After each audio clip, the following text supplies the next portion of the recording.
suivre le Seigneur, mais pas tourner. T'es décidé pour suivre le Seigneur, mais pas tourner. Moi t'es décidé pour suivre le Seigneur, mais pas tourner. T'es décidé pour suivre le Seigneur, mais pas tourner.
He's had 7 croissants. Go ahead.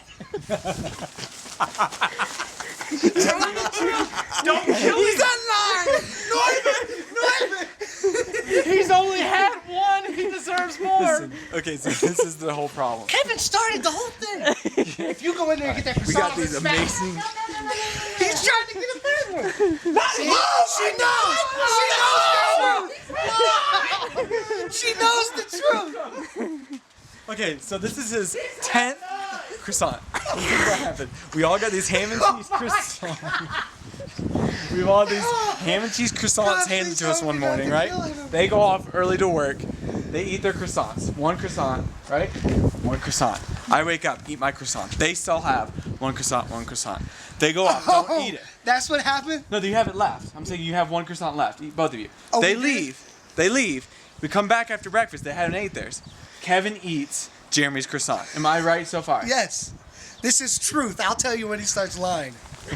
Go ahead, continue. So, as it goes on, we're like, where's my croissant, right? So we find out that Kevin ate his croissant. So JD, out of grace. Oh, yeah. Good. Let's go ahead and puff him up. JD splits his with me. We split it. Did he have to? Okay. No, he did not. But now listen. Don't push me. I'm still telling the story. Later on, Kevin, who feels bad about eating my croissant, which didn't really bother me. You know, I was like, I'll probably get He it. stole I'll it. probably get one anyway. He brings back another one, which he stole from Marcia and Lee. Again, It's a cycle. Sin leads to sin. We all know that. And he brings me a croissant. And JD goes, which he didn't know, we split it. So he brings me a croissant, and JD's like, hey, he brought us a croissant so we can split it. So I'm like, cool, let's do that. Put it in my book bag. A couple hours later, we go down to Mindy's house. We're talking about the whole thing about how Kevin, it was really just being funny about Kevin, stole my croissant. Yada, yada, whatever. And she goes, well, I got croissants if you want some. And I'm like, well, JD's sitting there. He didn't offer him one. Oh, I didn't offer because they were my croissants so in her since refrigerator. he owes him half a croissant that he gave him, he didn't speak up about it. He just ate 1 croissant. Because I knew we had the one to split. It was in my possession already, so I'm thinking we'll just split the other one. He was sitting in the living room. If he wanted a croissant in that moment, he could have got his own croissant. So he ends up with... He would have ended up with 1 croissant and you with 1.5. When? Always about you first. So this morning... What? This morning, he comes in there, opens the fridge. Oh, give me my croissant. This is the lie part I was telling you This about. is my croissant. We had, this is mine. The one Kevin... Get off me. The one Kevin gave us was in the fridge. So apparently this never happened, but they were like, oh, we still have that croissant. So I look at JD and I get up and I'm like, hey, do you want that now? As if he didn't want it, I would wait. I'll just eat. We'll split it. We'll split it when he wants it. We'll split it when he wants it, right? Listen. So instead, JD gets up. I'm holding the croissant that I'm about to make for the both of us. And as I'm holding it, he punches it. And I go, dude, if you want it that bad, you can have it. So I eat his cereal. And he eats the whole croissant. And we each have the same amount of croissant. How did you get another croissant in your hand right now? After Because already had Jana, 6? who understands the truth of the story, No, she as doesn't. everyone was lying about me, goes in and says, hey, I'll give you one of my croissants, and now I have one. So how many have you had? I've had 1.5. So He's had counting 1.5. this one. Counting this He's one. had 1.5. Counting this one. Kevin's had 2. Counting this one. I'm about to be the croissant king. You're about to have 2.5. I've had 1. And I'm proud of it. Do you want to split it? You weren't gonna split. Tell him what happened. Tell him about how he took your. I'm sorry, I don't Tell him that.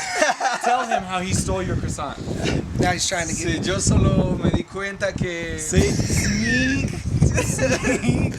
Ah, yes. Yeah, that happened. I'm so frustrated. This is upside down right now, but this morning Jeremy was completely content on eating the whole thing by Not himself. sharing. No, I was not. Well, this is going to be I never documented said throughout that. history, and you just wanted it to be a lie. No. We talked all day about lying. Anybody who knows Kyle can see him right now and know he's lying. I don't understand why she gave you the croissant. Does she think we were lying? Because literally, you've had 2.5 now. No, I've I had haven't. 1. I've had 1.5. This is your croissant. Is it? Yes. Are any of these mine, or is everybody just eating mine and then blaming me for being a bad person? You've ate 1.5. You're about to eat 2.5. I've had 1. Eat it. No, I want you to have 2.5. I want know. the story to be true. I know. I want it to ring to the mountaintops. Because you were sitting in the room, and if you had any brain capacity whatsoever to understand the question, does anyone want a croissant? You could have been like, oh yes, Mindy. You ate the last one. No, I She did said, not. I have 1 croissant. No, I did not. Lies. After much convincing, Jeremy saw the error of his ways and said, look, you know what, you deserve this.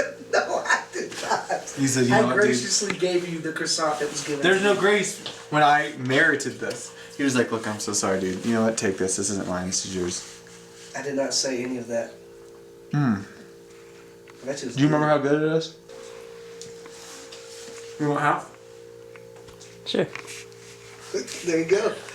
Alright, I'll go on record right now saying Jeremy, in total, I think he had, because you ate the one at McDonald's. Yeah. So so Jeremy had what, 3 croissants? 3. We gave him a really hard time because there's this whole situation going on, and we were pretty much just making it look like he was a really bad guy, which he really, in the end of 10 days, he only had 3 croissants.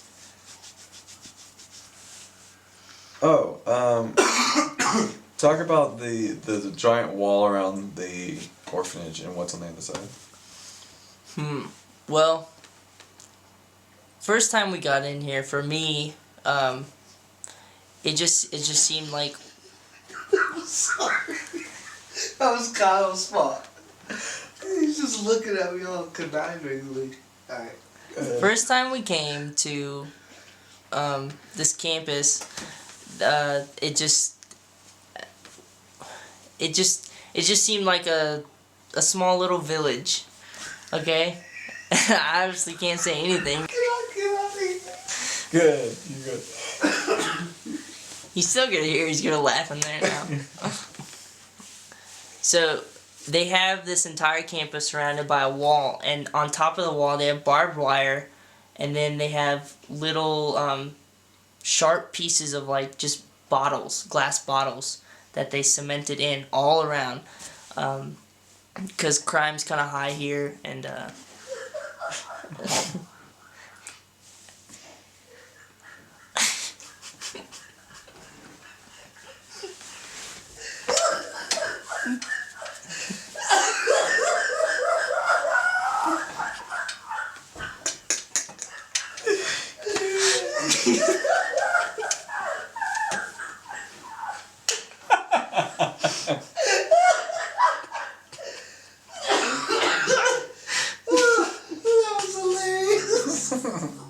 For me, the most significant spot in that phase 1 that we have right now, which is the area over near the fireplace and what will be the entertainment area.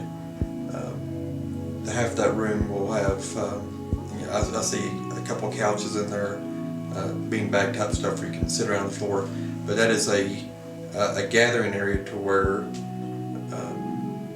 you can really pour in on a personal level with even small groups of children or large groups. It's big enough where you can fit quite a few in there, especially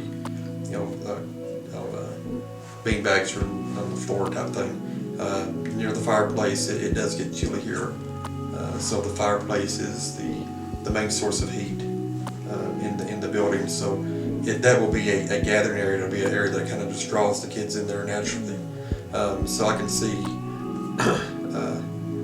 ladies in there reading to the children, sharing life stories with the children. One of the things that we really believe is, as far as that the widows will be able to will help us with, is that no matter how long we're here in Guatemala, we'll never fully understand what it means to be Guatemalan. That's something that can only be passed on by someone that lived here and is native to this place. We don't want to raise little North Americans on this campus. We want to raise Guatemalans. God saw it fit to put these children here in Guatemala to be Guatemalans. We don't want to change that. So one of our hopes is that with the widows being here, that they can help pour into their heritage, nationality, who they are. Let the widows help teach them who they are as Guatemalans. Let us help teach them who they are in Christ. They might have just lost their parents. Could be today. They may be hurting in a bad situation. Their parents may have abandoned them. They may be in an orphanage. There's some children, I'm sure, that will be in a hospital. That's where a lot of the children come from, is they get dropped off in the hospitals. I know the children are already out there. So where are they at? That's one of the things that bothers me when I think about it, because I don't know if they're on the street. I don't know if they're being abused. I don't know if they're, like I said, they're hurting because they lost their parents. But God knows where they're at. And God has seen fit to get this building built in the fastest possible way. And I don't want a day to go by that we don't get something done. Because every day that this home is not open, that's one more day that they spend in the environment that they're in. I want to get them in.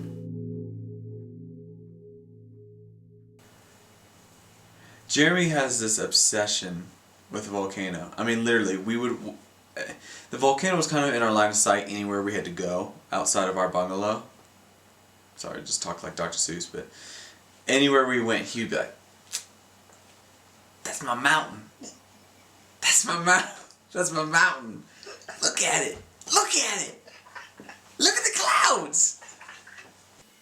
All week, I'd been staring at this volcano that was like off in the distance. And Kyle in passing one day goes, "Hey, I'm gonna talk to somebody, we'll just climb it." I'm like, okay, whatever.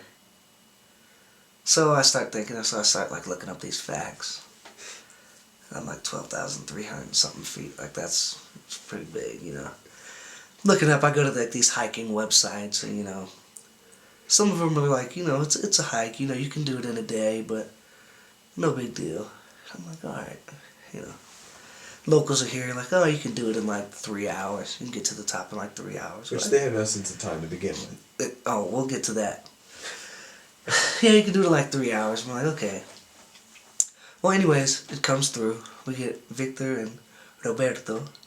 Say they'll take us to the top. So we're like, alright, cool.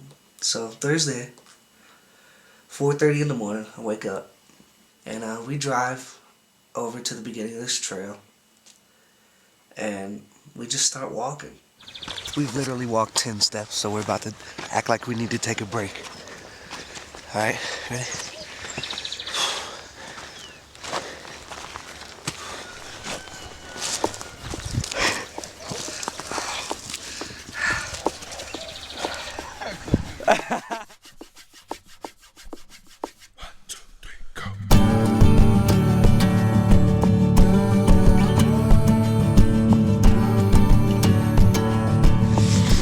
Morning right now.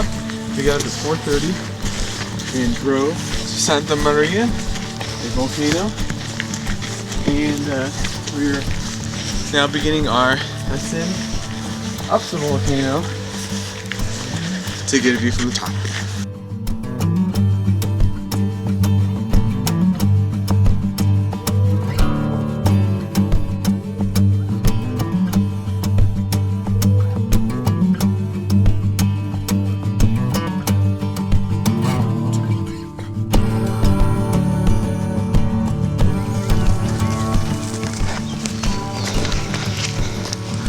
it going? Pretty good. Feeling good. Not too tired, not too weak.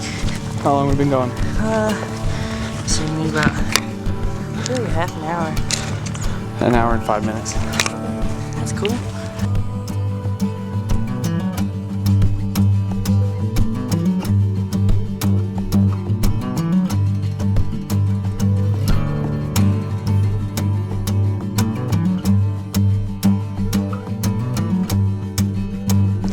Kind of walking through a jungle type setting now, mostly uphill.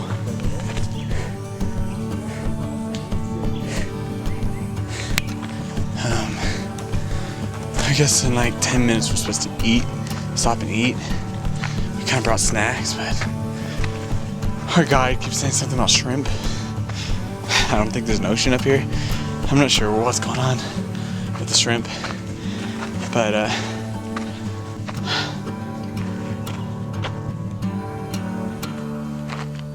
whew.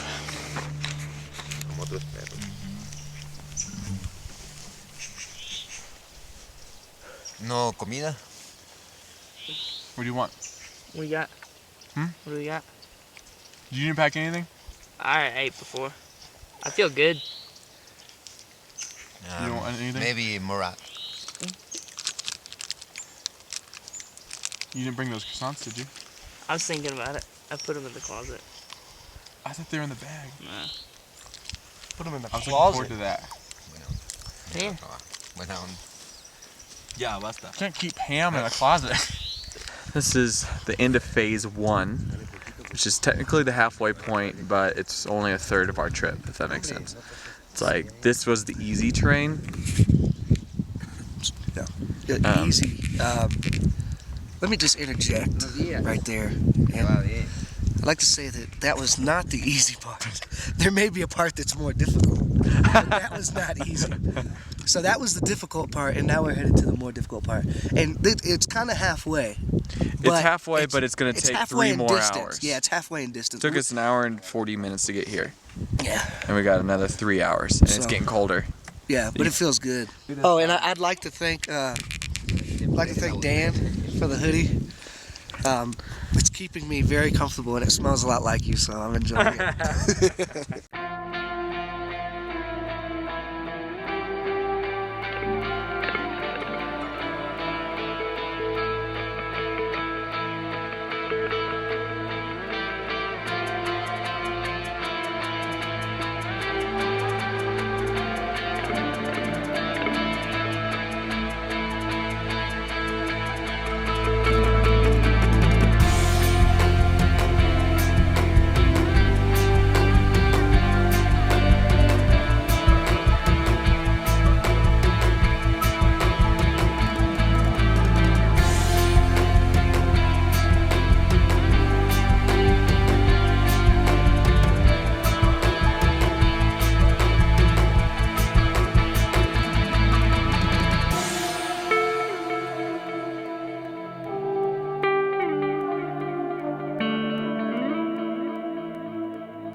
Are you ready?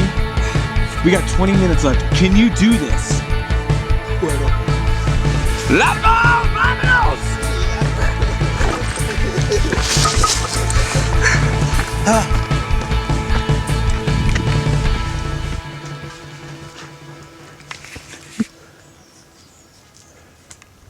That's it?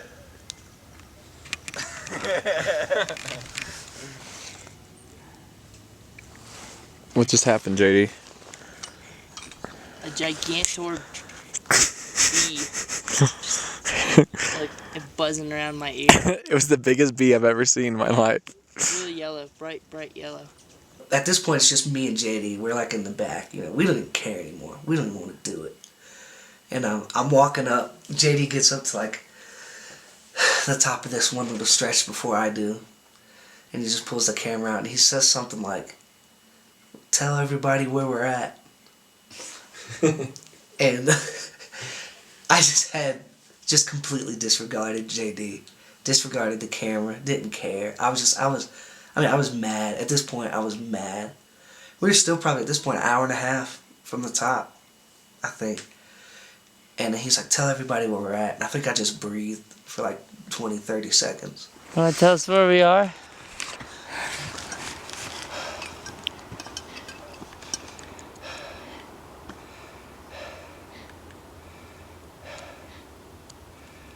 Where?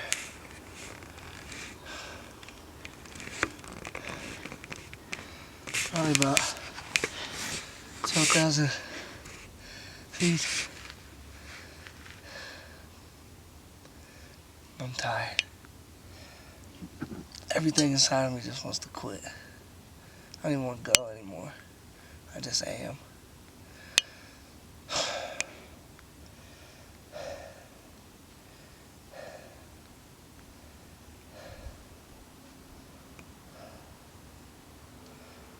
Can I get my water? Yeah.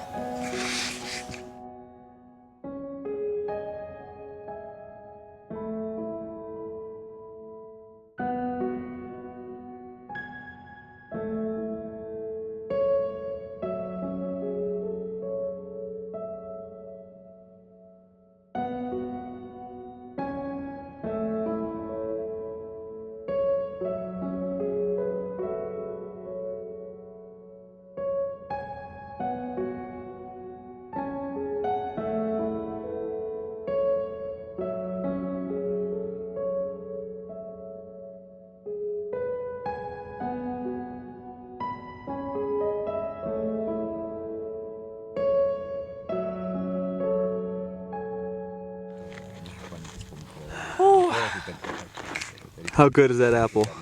Oh my gosh. I got up here 20 minutes ago and I laid down on the tripod bag and I didn't move or talk for 20 minutes. I didn't even look at the view. It didn't matter. Jeremy, say something. I did it! We've been up here for like an hour and a half. I don't even know what to say. I'm not really having any energy. The dog is asleep. JD's running.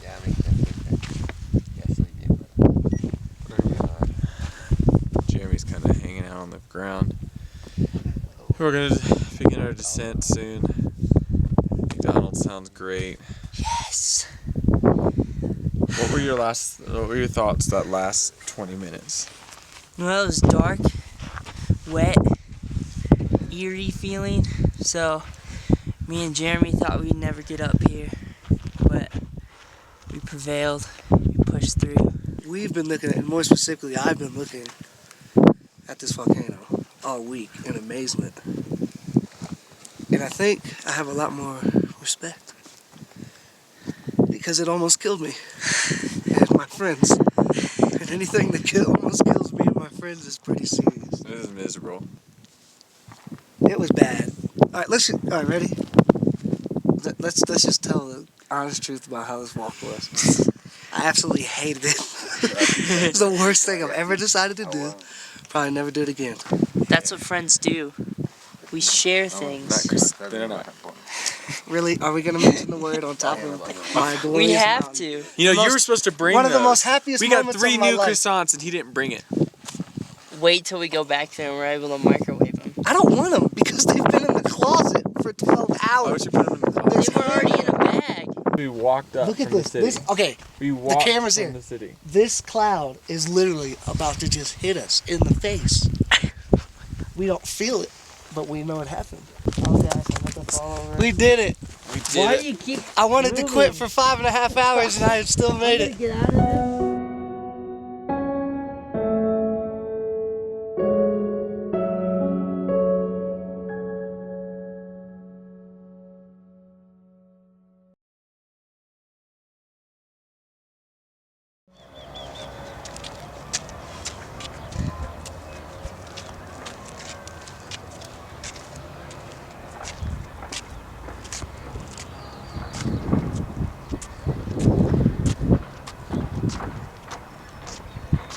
Yeah.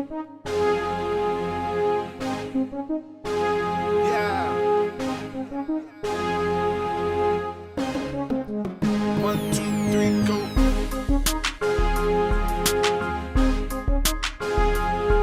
Faith. You ready? Far-Flung. 1, 2, 3, go. It really is. It's one thing to hear from certain people that you talk to quite often at home and hear that people are excited about what's happening. But when you're down here and you're removed from that, a lot of times it's just real encouraging to see somebody in person here. Well, they've given up their families for 10 days. They've given up their jobs for 10 days. They've paid to come here, paid for plane tickets and for their lodging and food. And so not only have they left their families, left their jobs, paid to come here, they are actually pouring into this orphanage.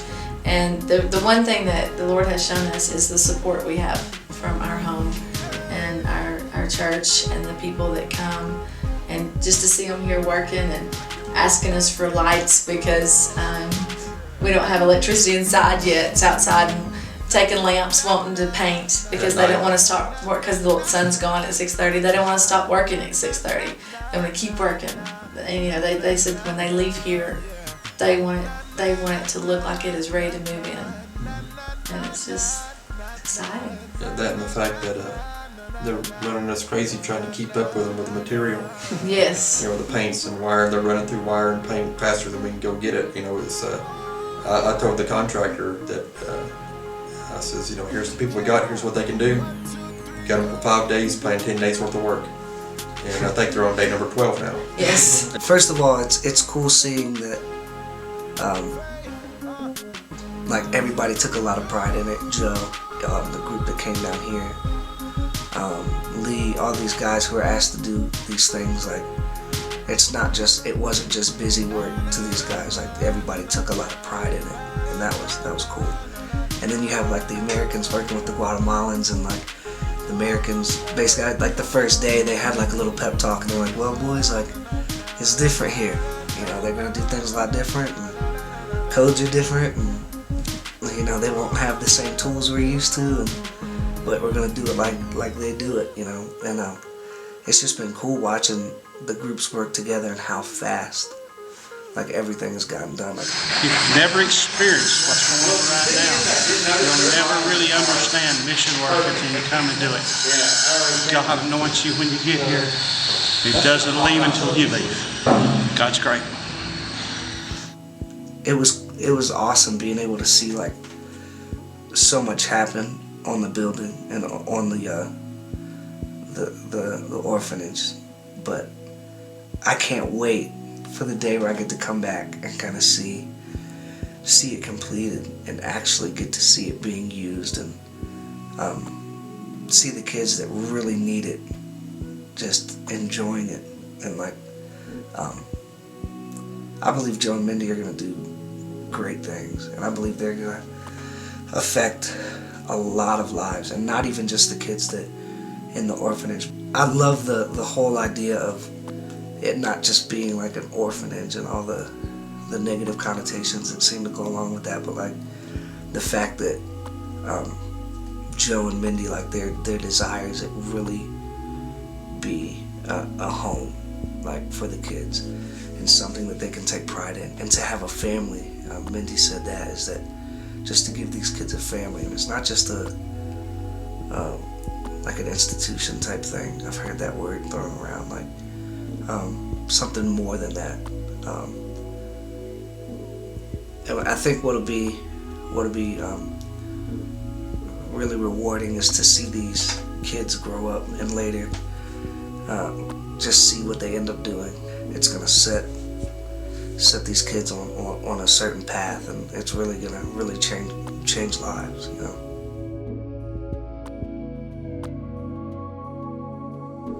We've got dinner tonight, and then we've got one last interview with Joe and Mindy, and they think that we're gonna do it probably like maybe in a hallway or at their house or in the office, but we're planning on doing their interview right here. Joe keeps saying that he is excited about being with these kids in the living room and using the living room. So we're gonna bring all of our furniture down from our bungalow way up there, bring our little stove down, bring our coffee table, everything we can, lamps, and make this feel like a living room for the first time ever. Yeah, it feels so good to be honest. Just be yourself.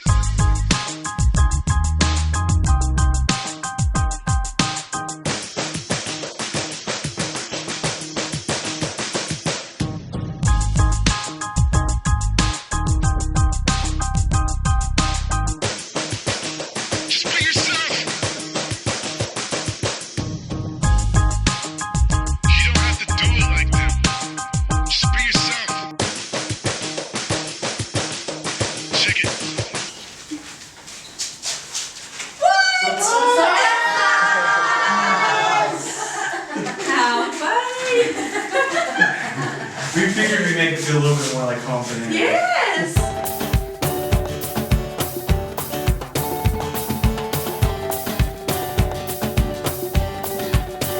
Can I ask one question?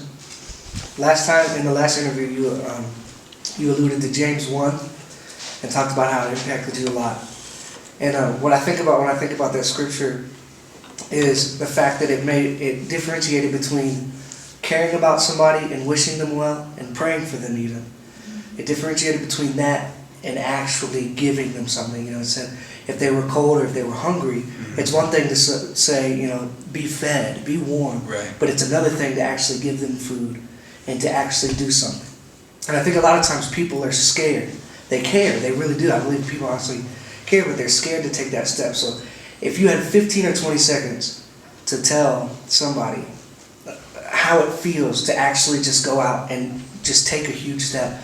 I mean, what are your words? How do you explain it? What would you say to somebody that's just has that apprehension? It's very liberating. When you finally get to the point where you realize that you can't do what God's asked you to do, and you start stepping out into it, and God starts opening doors, providing finances, providing people, resources. You can rest in it, knowing that it's going to be okay. Because if it was us, you know, that was trying to, you know, fund this, staff it, run it, even the idea, the concept of putting the orphans and the widows together, it's not within us, you know. And so it kind of gives us peace to look at, you know, people say, well, how are you going to handle this? How are you going to handle that? And I've got no problems, and they're going, I have no idea. I just don't know. And I'm at peace with that. I really am, because I know it's going to be taken care of, because, I mean, look at where we're at. It was less than 1 year ago that we were down here, and here we are less than 1 year later doing an interview in the building itself. That's God, you know, that's it's exciting. Yeah. It's fun. Just waiting. It's not a stressful thing. No. Waiting each day, you're waiting to see. You just get to wake up that morning and think, what's going to happen today? What kind of phone call are we going to get? What, you know, you just never know who you're going to meet. I don't recall Jesus asking us to pray for, hope for, feel sorry for the people, the needy. He says, do something. You know, and the group that's standing behind you has actually stepped out and did something.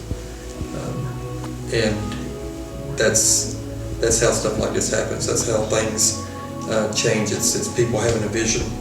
You can have a vision, but unless it's acted upon, you know, it's no more than a dream.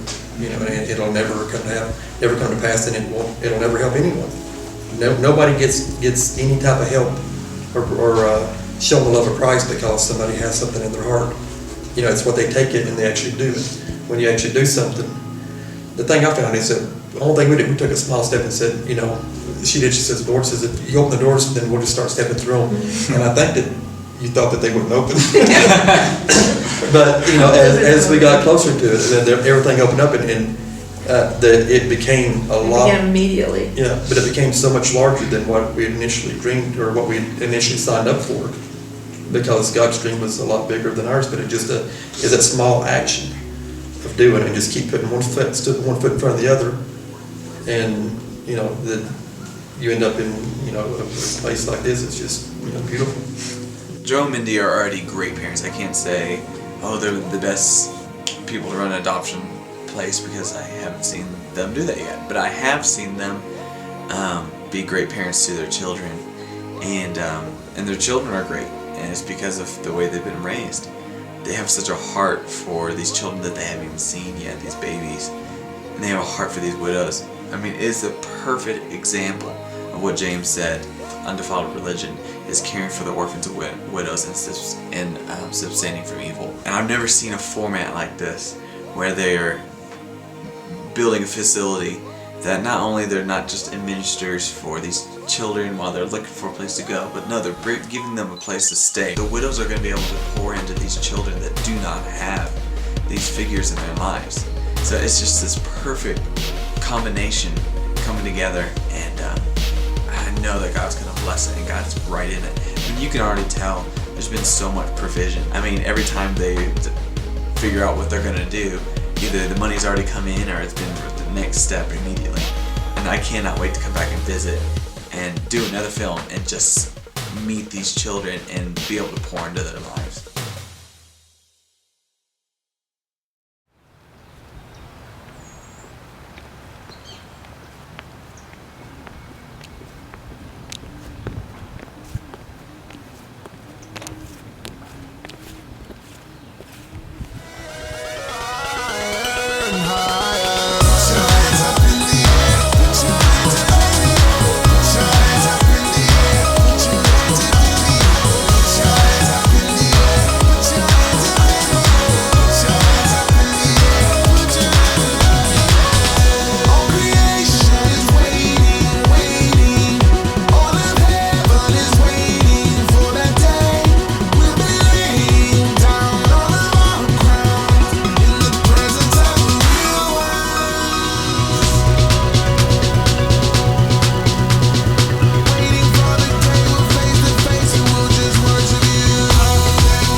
Here at Granny's Corner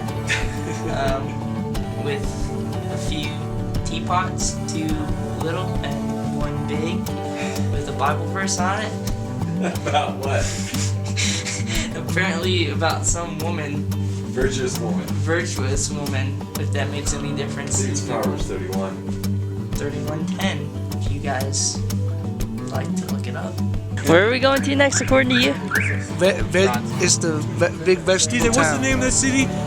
Veggieville? What'd you call it? Big Vegetable. I said big vegetable. Welcome to Veggieville. Veggieville? Ooh, that one's like a child's worst nightmare. It's like you can't leave till you eat your carrot. Mama, it's this. Why'd you choose the teapots as your background? It's actually good to the fact that I didn't even choose them. The so-called set designer did. This would have been a good transition. Okay, say the last thing. Say it again. What we're doing. What we're doing. Yeah. In 10 minutes, we're going down to Lee's bungalow, and we're going to eat s'mores. Well, okay. First, okay. I want to get a good transition with this light turn off. So so I'm gonna take a little 5-minute nap, and like pretend you're like laying going to one side, and I'll turn off the light. You want me to pretend like I'm going to one side, or actually go to one side? Yeah, go to one side. Pretend you're about to like take a nap. So go to one side, pretend like I'm going to take a nap. Yeah. I could just really take a nap.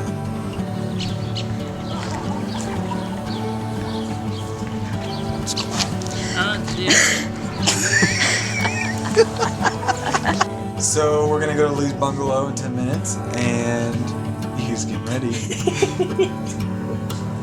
This is nice. And I got 10 minutes, so. No, not that side. The other side. Why does it matter? So like it's Swiss restaurant. I couldn't say it. A lot of S's. Where was it exactly? It was just Up on a hill. up on a hill. Click. Yeah, we went to the Swiss restaurant was it for lunch? It was for lunch, and Just really talk it about was the restaurant. what? I want to know the details. I forget. Swiss And it was Drinking game. a drinking game. You want to strictly talk about the drinking game, or about to talk? I'm just reminding you of the details. Yeah. Well, it was a pretty difficult way to get up there. You had to like go literally like vertically up a mountain. It felt like really tight curves and everything. There's a couple times where our van would like hit some spots and it would just like against the concrete. It'd sound really bad. So there's one time I think we were in Joe's van and he like stalled out. It's kind of creepy. Really? Did I say I would have been creepy? It's kind of nerve-wracking, but this is gonna be a nightmare for you to edit. I know it. He has more bloopers than. Still recording. Yes. While I have this chance, I want to say that I don't even like Kyle. I just came because it was a free trip. Ha! I only came for his equipment. This is great stuff. Thanks, Kyle. It was great view. You could see all of the city. Then there was this certain part. We were walking around. The first thing you see when we drove up, you see this piece of wood, and then it looked like a hammer that was on the top, and a bunch of nails were nailed into it.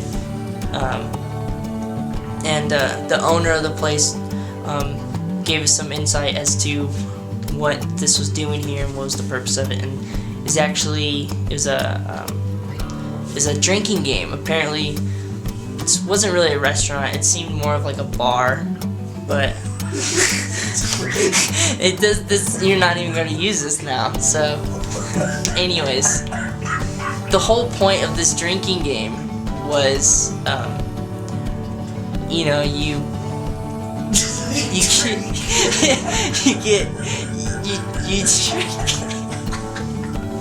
you drink a little bit too much and you get a little, woozy. Woozy. Just not saying anything. And this hammer wasn't even like a real hammer. It was a hollowed out hammer, and you would try to hammer down this nail, and you would what?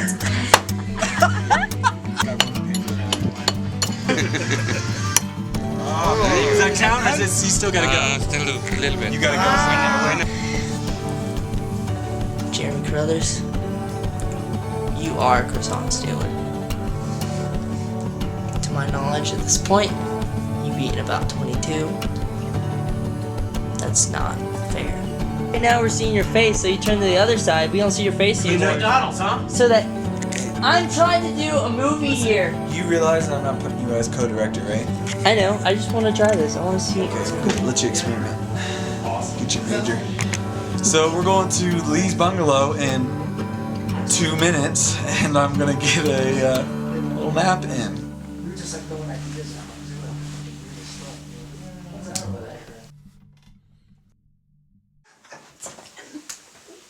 I can't remember if I can talk about this without laughing. I don't So know this. they disinfected. Oh. They disinfected the like Lee. Oh my goodness. Okay.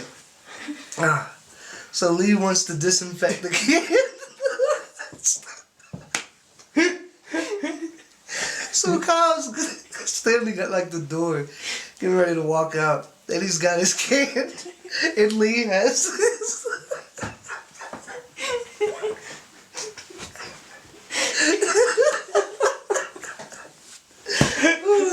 Lee has.